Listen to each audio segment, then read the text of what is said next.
सुख और दुख का अगर आप असली मतलब जानना चाहते हैं तो आज हम आपको मनोवैज्ञानिक और आध्यात्मिक ढंग से सुख और दुख की यात्रा कराएंगे। बस बने रहिए हमारे साथ, यानी काल तंत्र के साथ चलते हैं इस यात्रा की ओर।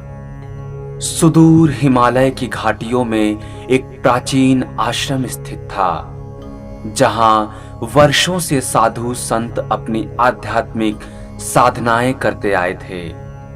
वहां एक महान गुरु स्वामी आर्यनंद अपने शिष्यों को आत्मा, मन और जीवन के गहरे रहस्यों को समझाने में सक्षम थे।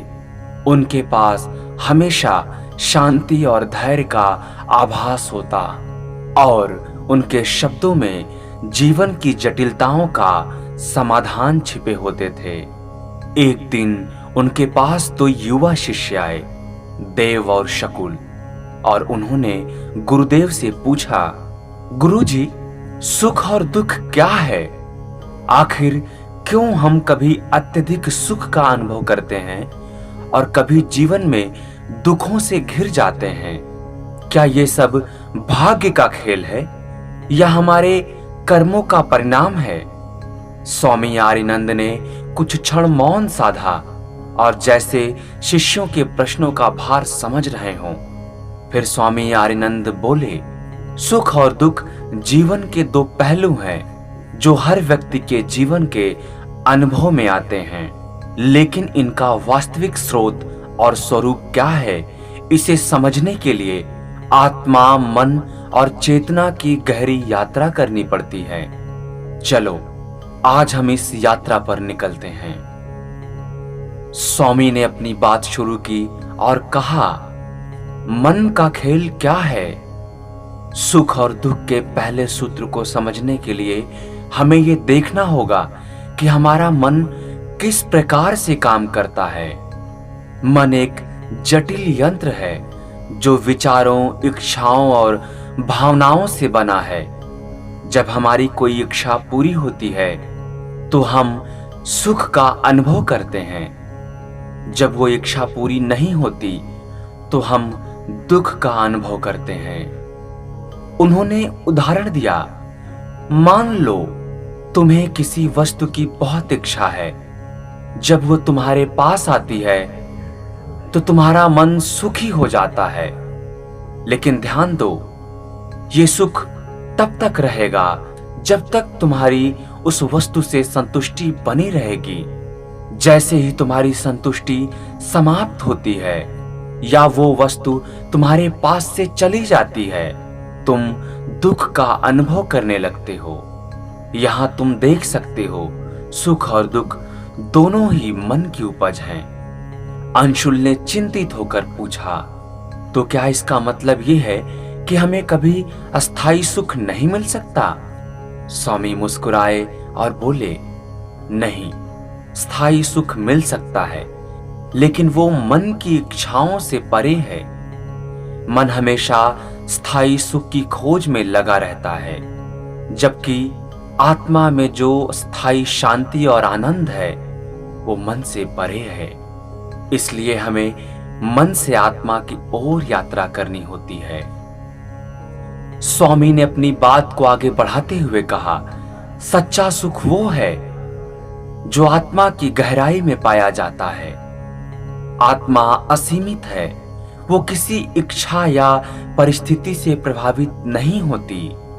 आत्मा का आनंद वो शांति है जो तब मिलती है जब हम अपने वास्तविक स्वरूप को पहचानते हैं। उन्होंने बताया कि हम सामान्यतः अपनी पहचान को मन और शरीर के स्तर पर सीमित कर लेते हैं, लेकिन जब हम ध्यान, प्रार्थना और आत्मनिरीक्षण के माध्यम से अपनी आत्मा को जानने लगते हैं तो हमें यह एहसास होता है कि सुख और दुख केवल हमारे बाहरी जीवन की घटनाएं हैं। हमारी आत्मा उन सब से ऊपर है। ध्यान की एक स्थिति में जब तुम मन को शांत कर लेते हो तब आत्मा का आनंद प्रकट होता है। ये आनंद स्थायी होता है, क्योंकि ये किसी बाहरी वस्तु या परिस्थिति पर आधारित नहीं होता। इसे ही हम वास्तविक सुख कहते हैं। सुख और दुख के बीच के इस संघर्ष से बाहर आने का एक और तरीका है स्वीकृति। जब हम जीवन की हर परिस्थिति को बिना संघर्ष के स्वीकार करना सीख जाते हैं, तो हम अपने भीतर एक गहरी समता का विकास करते हैं। यह समता हमें दुख की तीव्रता को कम करने और सुख को संयमित रूप से अनुभव करने की क्षमता प्रदान करती है। मानव मस्तिष्क इस प्रकार से बना है कि वो आनंद की खोज करता है और पीड़ा से बचने की कोशिश करता है। लेकिन जब हम इस स्वाभाविक प्रक्रिया को समझते हैं, तो हम अपने मस्तिष्क को सिखा सकते हैं कि सुख और दुख दोनों को समान रूप से स्वीकार करना ही मानसिक स्वास्थ्य और शांति का मूल मंत्र है। स्वामी जी ने एक पुरानी कथा सुनाई, जिसमें एक राजा ने अपने महामंत्री से कहा कि वो उसे एक ऐसी अंगूठी बनवा कर दे जो उसे हर परिस्थिति में शांति प्रदान करे।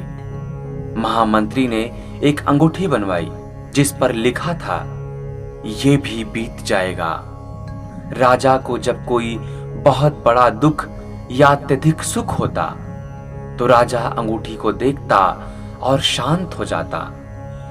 इस कथा का उद्देश्य ये सिखाना था कि हर अनुभव अस्थायी होता है और इसे जानने से हम मानसिक संतुलन पा सकते हैं। स्वामी जी ने अंत में कहा, सुख और दुख को सही ढंग से समझने के लिए हमें करुणा और प्रेम का दृष्टिकोण अपनाना चाहिए। जब हम अपने सुख को दूसरों के सुख के साथ जोड़ते हैं, तो हमारा सुख व्यक्तिगत नहीं रहता, वो सामूहिक बन जाता है। इसी प्रकार करुणा हमें यह सिखाती है कि हर व्यक्ति अपनी यात्रा में है, और प्रेम हमें ये एहसास दिलाता है कि यह यात्रा अकेली नहीं है, हम सभी एक दूसरे से जुड़े हुए हैं। स्वामी जी ने अपनी बात को समाप्त करते हुए कहा, सुख और दुख जीवन के दो पहलू हैं, लेकिन इनका असली अर्थ तब समझ में आता है जब हम आत्मा के स्तर पर जीवन को देखते हैं। मन की इच्छाओं और परिस्थितियों से परे आत्मा की शांति और आनंद में ही स्थायी सुख छिपा है, और इसे पाने के लिए हमें ध्यान, स्वीकृति, करुणा और प्रेम का मार्ग अपनाना होगा। उम्मीद करता हूं सुख और दुख की इस यात्रा को समझने में आपको आसानी हुई होगी। ऐसी कहानियों के लिए काल तंत्र को सब्सक्राइब और फॉलो करें।